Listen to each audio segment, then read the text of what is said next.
monde. Ici la marionnette de Marina Orsini. On est à Saint-Casimir pour le Festival du film sur l'environnement. Et puis, on va avoir beaucoup de plaisir ici avec des kinoïdes qui font des films pendant 4 jours.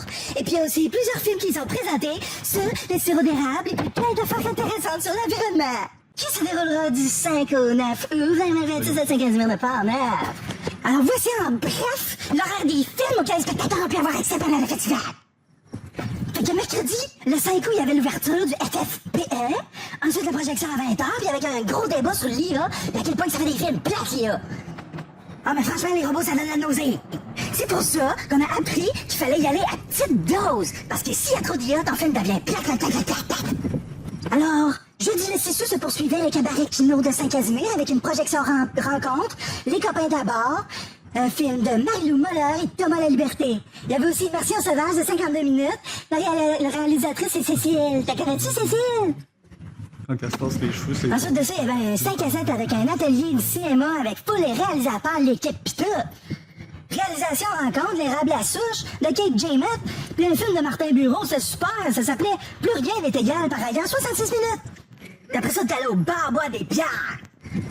Vendredi, à 9h, commençait le cabaret Kino de Saint-Casimir. Là, les réalisateurs devaient courir vite, parce que sinon, ils n'allaient pas finir le film matin. Il fallait présenter samedi soir. Puis en plus, il y avait de la pizza, pis tout d'inclus.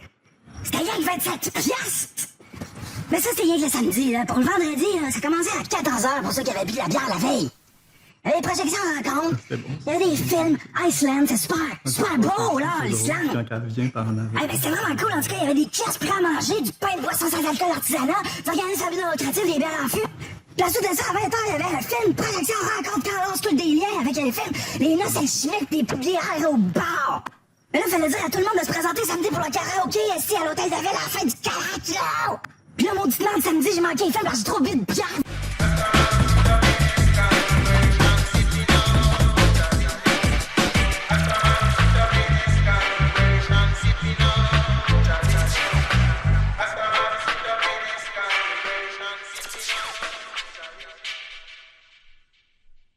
Quand vous êtes prêts, gang, ça enregistre. OK. Fait que Pierre et Daphné, salut. Salut Laurie. Fait que vous êtes des participants au cabaret Kino du Festival des films pour l'environnement. Est-ce que c'est, premièrement, est-ce que c'est votre première fois? C'est ma première fois à Saint-Casimir, ouais. C'est Nico, mon DOP, qui m'en a parlé, mais ça fait longtemps qu'on prépare ça. Mais dans le fond, j'ai déjà fait Rive-Sud, là, quand on s'est croisé avec Daphné, et j'ai fait Québec, Vitesse Lumière. Puis toi, Daphné? Moi aussi, c'est ma première fois à Saint-Casimir, mais j'ai fait plusieurs cabarets à Kino Rive-Sud. Avant, il y avait un cabaret fantastique à Saint-Jean-sur-Richelieu. C'était vraiment le fun, ça, c'était mon premier. Puis ouais, c'est pas mal ça. OK. Puis là, c'est la première journée du cabaret. Comment s'est passée votre journée? Intense. Fait qu'on a tourné tout le court-métrage, le projet qu'on avait. Qu'on a commencé sur l'église pour avoir un beau shot du centre-ville de Saint-Casimir, un beau café au bord de l'eau. Et on a fini dans un parc naturel au bord des rapides. Fait qu'on a fini tard on a fini comme à 6h. Fait que une journée bien intense dans la nature. Et toi, as-tu aimé ta journée? Ouais, moi, j'ai trouvé ça malade. J'en ai fait plusieurs des tournages, une 50aine déjà, puis je trouve que c'est dans les tops, là. C'est vraiment le fun. On courait dans le bois, puis à la recherche d'un monstre, puis c'est vraiment cool. OK. Fait que c'est toi le réalisateur du film? C'est toi qui a écrit l'histoire? Ouais, dans le fond, c'est ça. Nico avait juste comme le goût de faire un truc où il pourrait faire des plans en séquence, qu'on pourrait voir vraiment la ville, et il avait envie qu'on aille voir un peu les alentours. Fait qu'à partir de ça, on a inventé un peu l'histoire d'absurde de gens qui chassent un monstre, et qu'ils partent un peu du centre de Casimir, puis ils vont à la nature. Fait que ouais, j'ai écrit ça il y a comme un couple de mois, puis voilà, j'ai réalisé aujourd'hui, ouais. OK. Puis toi, tu faisais quoi dans le film? Ben, moi, j'allais à une date, mais finalement, ça me tentait pas vraiment de faire cette date-là parce que je suis chasseuse de monstres. Donc, j'avais des préoccupations plus importantes. Fait que finalement, ma date m'a suivie. Même si je sais qu'il faut pas que les humains connaissent qu'il y a des monstres. Fait que c'est ça. Je suis allée chasser le démon. Puis finalement, on l'a vaincu. OK. Puis comment s'annoncent les prochains jours dans le fond, le cabaret, ça dure 3 jours. Puis là, il reste demain, vendredi, puis samedi. Fait que comment ça s'annonce, ça? Dans le fond, là, ça s'annonce avec comme beaucoup de montage pour moi, pour faire ce court-métrage. Puis je pense je m'autoriserai des pauses pour aller tourner ou aider les autres gens sur des petits projets à côté de ça, puisqu'il reste quand même plus de 2 jours. Ouais. Donc dans le fond, ça s'annonce, j'espère, beaucoup plus chill qu'aujourd'hui. Puis toi? Moi, j'ai plusieurs projets possibles que j'aimerais faire, comme être journaliste sur un projet, peut-être faire de la figuration pour certains projets, puis peut-être d'autres projets. J'espère en avoir beaucoup, puis faire des personnages intenses avec de la profondeur. OK. Puis la projection, vous allez être présent pour voir les films des autres puis le vôtre? Non, je sac mon camp, moi, dès que le montage est fini. Non, oui, je suis obligé de rester, il y a des pizzas et un karaoké, fait que je vais venir à la projection, et puis si je suis pas content de mon film, je me cacherai les yeux, comme j'ai fait à Québec. Moi aussi, je vais être présente. J'ai très hâte de voir son film. J'ai beaucoup d'attentes, ça a l'air vraiment fou. OK. Et ouais, j'ai hâte de voir les autres films. OK. Puis, est-ce qu'il y a un lien avec l'environnement dans votre film? Oui, parce que dans le fond, l'idée c'est peut-être aussi que nos préoccupations, pour les gens qui sont sur des applications de rencontres, nous sortent un petit peu peut-être de l'impact qu'on a sur l'environnement, sur nous. Fait que là, il y a un lien, sans trop révéler, où la créature fantastique est un petit peu impactée par finalement les gens qui respectent pas leur environnement. Et c'est là de cette façon de se dire, est-ce qu'on peut cohabiter peut-être avec la faune et avec l'environnement qui nous entoure, quoi. Je trouve que finalement dans le film, et grâce en plus à de la réécriture suggérée par l'actrice principale et par le DOP, on arrive à quelque chose qui est plus poignant sur le thème de l'environnement que c'était prévu à la base. OK. Puis, bon, est-ce que vous avez quelque chose à rajouter sur votre expérience générale en tant que kinoïte au cabaret de Saint-Casimir? Ah, j'aimerais le remercier de m'avoir donné ce rôle-là parce qu'il était vraiment cool à faire. Ah merci, c'est vraiment nice à toi d'être venu. C'était cool de refaire un film avec toi. Ouais. On avait fait un, fait que j'étais content de faire un truc un peu d'action avec Daphné. Cool. Bon, ben, on termine ça avec un beau high five, vous deux ensemble. Bravo à toi. Yeah. Pas du tout. Merci Gaël. Bon, et bonjour. Est-ce qu'on peut commencer par une petite présentation, chacun votre tour? Léo Denis Carpentier, directeur fondateur du Festival de films pour l'environnement à Saint-Casimir. Gira Kotimi, responsable de programmation du Festival international du cinéma Vue d'Afrique à Montréal. Super. Est-ce que vous pouvez nous parler de ce qui se passe aujourd'hui? Pourquoi on est rassemblés devant l'église de Saint-Casimir? C'est que depuis quelques années, 2018, on a une entente avec le Festival Vue d'Afrique. Donc, on a décidé cette année de présenter des films, 4 films qui viennent de la programmation de Vue d'Afrique. Donc, Kotimi avait programmé à Montréal. Donc, c'est pour ça qu'on est ici ensemble aujourd'hui. Voilà, donc moi je suis venue pour accompagner cette programmation et puis voilà, rencontrer le public aussi et puis soutenir. Okay. Puis comment vous avez trouvé la projection? Comment ça s'est passé? Moi, c'est sûr qu'on nous, les deux, on les a vus les films même plusieurs fois, tu sais. Donc, dans la salle, c'est notre salle qu'on organise chaque année, qu'on aménage pour le festival. Parce que c'est pas une salle de cinéma, ça l'a été dans les années 40-50, c'était une salle de cinéma. Mais maintenant, on doit l'aménager avec projecteur écran et tout. Okay. Est-ce que vous voulez nous parler de ce qu'on a vu, ce qui a été présenté? En fait, ce qu'on a vu, c'est des films qui sont réalisés par des Africains sur les réalités qu'on vit, mais sur l'environnement spécifiquement. Parce que justement, c'est ce lien-là en fait, c'est ça qui nous lie avec le Festival de Port-Neuf. Parce que nous, on a une section développement durable qui réunit les films qui traitent seulement des questions de l'environnement. Bien sûr, on a d'autres sections, développement durable, droit de la personne, agir pour l'égalité, c'est plus pour les femmes. Et puis les longs métrages classiques, documentaires, fiction, courts métrages. Animation, série TV aussi. Donc, je pense que pour aujourd'hui, on a vraiment vu les questions d'actualité. Ça veut dire notre position vis-à-vis du téléphone, de l'écran, de Internet. Aujourd'hui, quand on arrive à quelque part, au lieu de demander de l'eau à boire, c'est vraiment le code du Wi-Fi qu'on cherche. Donc, on a vu ça aussi avec le petit enfant. Et puis aussi des questions environnementaux liées à certains, en fait, je ne dirais pas les questions des gouvernements qui ne prennent pas certaines responsabilités ou qui laissent la population à eux-mêmes. C'est des questions de santé générale aussi, parce que qui qu'on soit, on va manger ce poisson, on connaît quelqu'un qui a mangé ce poisson, donc la pollution d'une manière ou d'une autre, ça va toucher quelqu'un. Donc c'est comme une question générale d'ordre gouvernemental, mais on ne sait pas pourquoi. C'est plus des jeunes qui vont aller se lancer, qui vont vouloir dénoncer ces pratiques-là, qui vont vouloir rendre justice. Okay. Est-ce que vous pouvez décrire un peu la série, faire un genre de synopsis pour qu'on comprenne de quoi la série parle? Ben, c'est comme des multinationales qui essaient aussi de polluer de l'eau. Ils vont polluer l'eau et puis voilà, les gens ne vont plus pouvoir pêcher. Et après ça va être des questions de... ils vont pouvoir, parce que eux, ils ont une mission. Ils veulent injecter d'autres choses et ils veulent empêcher les gens d'aller de pêcher, d'aller à autre chose. Donc je pense que c'est un peu ça.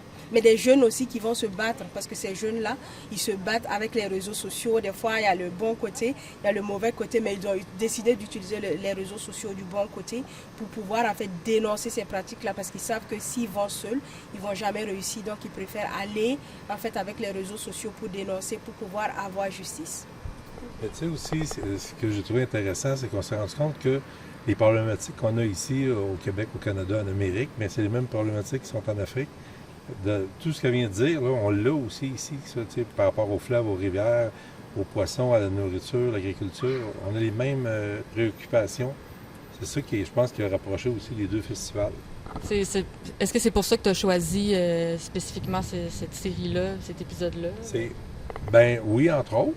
Puis aussi les trois autres petits films, parce que tu sais, écoute, il y en a un, Wi-Fi de rue. Le jeune, il veut brancher son téléphone là, dans un arbre parce qu'il voit qu'il y a du réseau. Sinon, dès qu'il se tâche, il n'y a plus de réseau. Il veut le brancher dans l'arbre, mais là, tu as un bûcheron qui, lui, il est là pour couper l'arbre. Mais, on ne dira pas comment ça se termine, mais il y a comme une chimie entre les deux qui se crée. Puis là, ils se rendent compte tous les deux qu'un a besoin de l'autre. Puis si on coupe tous les arbres, il n'y a plus d'air potable, tout ça. Fait que, en tout cas, mais moi, je trouve ça bien intéressant. Puis la série aussi, tu sais, dans le fond, c'est comme je dis, on a les mêmes préoccupations partout autour de la planète. Donc, c'est juste la manière de le traiter, je pense, qui est différent. Et puis aussi cette transmission, parce que comme Léo le disait, le jeune qui veut utiliser l'arbre et à l'adulte qui est là, qui veut couper. Donc, ça montre que, en fait, le futur, il faut y penser, il ne faut pas penser à soi-même. Donc voilà, je pense que c'est vraiment des manières, en fait, c'est deux continents, deux pays ou deux manières de voir les choses, mais je pense que c'est à peu près les mêmes choses qu'on vit. Voilà. Et qu'est-ce que ça apporte de transformer ça de manière cinématographique, de faire des films avec ça? Puis comment est l'industrie du cinéma en général? Ben, je pense qu'aujourd'hui, les jeunes, ils vont plus observer l'environnement.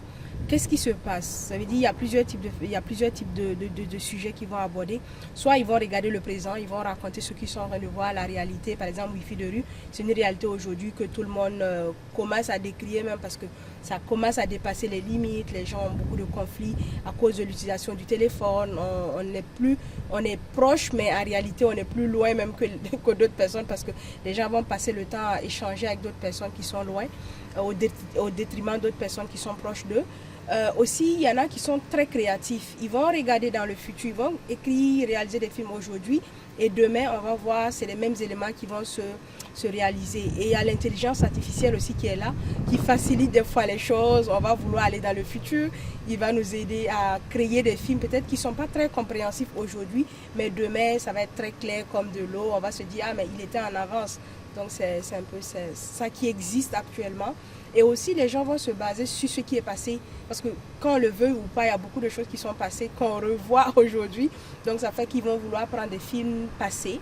Ils vont essayer de l'adapter à nos réalités actuelles. Donc on a vraiment du tout. Et ces jeunes, il faut reconnaître qu'ils sont très très créatifs.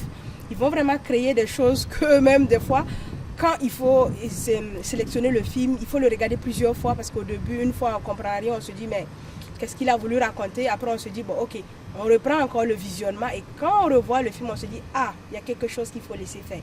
Et quand on le montre, des fois, ces types de films-là, c'est ceux-mêmes qui gagnent plus le prix. Hein.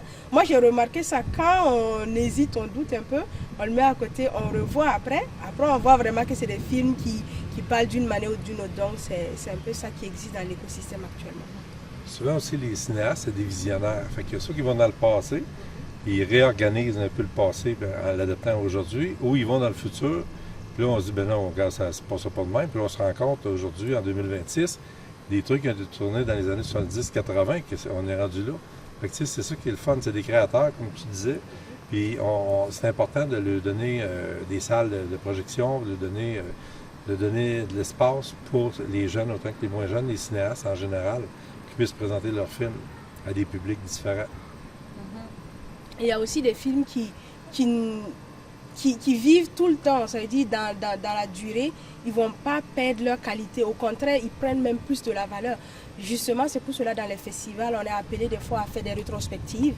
On va se dire, ah, ben, il y a tel film qu'on avait vu qui parlait de ce sujet, comme Léo l'a dit. Et aujourd'hui, c'est un film d'actualité. Il faut le montrer, où en fait, ils vont se retrouver à deux. Ça veut dire, cette année, on a présenté un film contre censure que Gérard Lechêne avait fait. Et cette année, il y a eu Ville cruelle. Donc ces deux films-là se complétaient parfaitement, qu'on a dû faire dans la séance. Il y a eu le court-métrage et le long-métrage. Donc des fois aussi, c'est des sujets qui se recoupent, qui se complètent en fait. Wow, merci pour ces informations. C'est très pertinent. Ça donne envie d'aller en voir plus. Comment qu'on fait si on veut en voir plus? Mais, pour Vue d'Afrique, si vous voulez voir des films, des fois on va recevoir des demandes. Ou en fait, ce type d'occasion-là, où il y a des films qui ont été vus à Montréal. Et ça se retrouve aussi dans d'autres festivals, dans d'autres écosystèmes un peu pas loin de Montréal. Des fois, on va inviter les gens à le voir. On va partager l'information pour que les gens puissent voir. Sinon, ceux qui veulent voir des films, mais des fois, c'est de nous faire des demandes. On va trouver la solution pour que vous puissiez voir des films. Aussi, le prochain festival Vue d'Afrique, c'est au mois d'avril 2027. Donc, 9 au 17 avril 2027 à la Cinémathèque québécoise. Super. Ben, c'est un rendez-vous. Fait que, ben, merci beaucoup. Merci. C'est une belle entrevue. Merci. Marina Orsini pour une entrevue spéciale avec Marie. Puis je parle vraiment de même, donc ça va être drôle. D'accord. Moi, je prends ça au sérieux. Là. Est-ce que tu Ben, t'attends toi, tu peux prendre ça au sérieux, mais moi, je suis un peu débile. Non, mais je veux dire, est-ce que vous voulez du style que moi, moi, ce n'est pas une marionnette, je suis en train d'être avec quelqu'un qui me passe pas dans l'entrevue. Oh, oui, exact. Comme T'es si pas avec c'était une plus sérieux. T'es avec Marina Orsini, t'es une star. Là. OK, alors, c'est parti, action. Alors, ici Marina Orsini pour une entrevue spéciale avec une kinoïde qui a fait un film toute la fin de semaine. C'est pas le titre de la fin de semaine. Bon, oui. On recommence. Alors, ici Marina Orsini qui est avec Marie, une kinoïde qui a fait un film pour le festival. Alors, Marie, Oui, c'est mon nom. je me demandais quelle était ton expérience ici à Saint-Casimir. Alors, moi, c'est mon deuxième kino cabaret de Saint-Casimir. Donc, j'avais déjà une expérience un peu d'ici. Donc, je t'avais préparé et ça s'est super bien passé. Je savais ce que j'avais en tête. Je savais que je voulais faire ça minimaliste, mais beau. Donc, mon tournage s'est bien passé. J'ai été dans les temps. Mon montage s'est bien passé. Puis, j'ai eu du temps pour collaborer sur d'autres films aussi. Fait que j'ai beaucoup aimé ça. Ah, c'est franchement génial, les gens qui font des films! Alors, c'est quoi ton prochain projet, Marie? Est-ce que tu as un autre cabaret de création en vue? Bien là, s'enligne peut-être le cabaret, le Kino Rive-Sud et le Kino de Québec, à voir si je participe encore. J'aimerais peut-être à un moment donné en faire un plus relax, de juste faire de la collaboration, pas de films à moi. Mais sinon, oui, des idées de films, ça ne me manque pas. Moi, c'est de bien choisir lesquels que je vais faire. C'est ça la difficulté. C'est vrai que ça doit pas être facile de faire du cinéma! En tout cas, moi, je te trouve tout courageux en maudit. J'espère que vous avez eu des chips en masse. Demandez sur sa démarche artistique. J'aimerais que tu me parles de ta démarche artistique en cinéma. C'est quoi? Comment tu procèdes pour faire un film? Oh boy. Ben, moi, j'ai un parcours un peu atypique. J'ai un background en beaux-arts en plus d'expérience en cinéma. Donc, j'essaie de mélanger un peu art et cinéma. Donc, j'ai souvent une façon de penser un peu différente de d'autres cinéastes. Mais j'aime aussi faire des affaires un peu connes. Donc, ça varie un peu ce que je vais faire. Ça dépend de l'idée. Donc, je peux faire des films vraiment un peu pétés, artistiques. Je peux faire des choses un peu plus concrètes. Je peux faire vraiment des comédies ou genre juste, à un moment donné, un sketch, une idée. Donc, le processus créatif va varier d'un film à l'autre, je dirais. Oh, wow, c'est vraiment intéressant, ça! Moi aussi, je varie d'un sketch à l'autre.